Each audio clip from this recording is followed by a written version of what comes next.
Good morning, my name is Tinsley Wilson, and this is for my class called ED 560 for the fall of 2019. And this is part 1 of the assignment, Seeing the Big Picture is the title of this slides. And basically, I'm going to review 5 questions that has been asked and why it's important to see the big picture. The first question that was asked is, why do we often fail to see the big picture? That is a very complex answer, but one of the major reasons that I believe we don't see the big picture is that we stay busy with our everyday chaos. So basically we sweat the small stuff and we don't think about why we're in the places that we are. So for example, I sweat the small stuff a lot and I think, oh my gosh, I have so much going on. Like I need a lesson plan. I need to grocery shop for kitchen labs. I'm a cheer coach.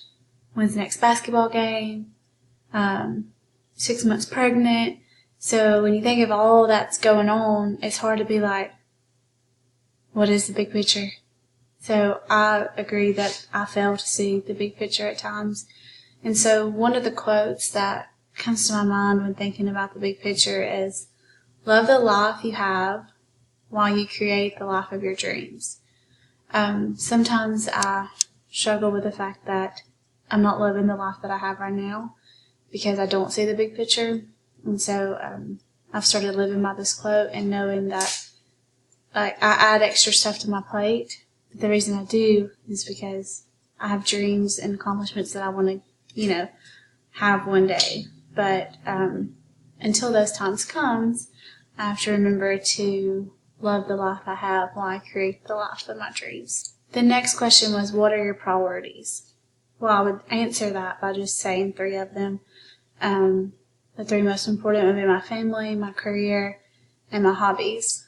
But like the lady pictured in the presentation, it's harder than you think to juggle all of that. So you just have to remember what's important. And back to the quote that I just talked about of living the life that you have right now. You have to set your priorities and then just know everything else will be okay. So sometimes I merge the priority of my career sometimes over my family and then vice versa.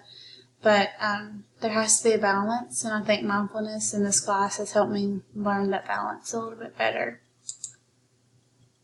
The next one is, where's my opportunity to make a difference and how am I accomplishing this opportunity? Well, obviously my opportunity to make a difference is in the high school that I teach. It's the 150 kids that I come in contact with every day, plus the 30 that I coach. So it is a lot to try to make a difference in teenage lives, but when you do, it's so rewarding. And I think I'm accomplishing this opportunity by being the best teacher and example I can be for my students. And so one quote that stands out to me is, I wasn't born to just teach. I was born to inspire others, to change people, and to never give up, even when faced with challenges that seem impossible. There's teachers out there that are just there to just teach or just to draw a paycheck. But go work in the bank or something where you're not having so much responsibility if that's the only reason that you're there. So I think the better teachers are the ones that's there to not just teach. And then the 4th question, do I believe that I've reached my fullest potential? As of right now, I would say yes, because I do love my job and I love that I get to sponsor FCCLA. And so yes, right now, but I have higher career goals, so obviously that's why I'm working on my master's degree. So don't squander your potential living a life that amounts to far less than one that you're being capable of living.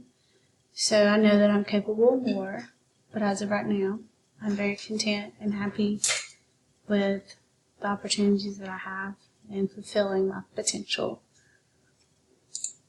And then the last question is, how great can I be? How do I intend to get there? And then what is holding me back?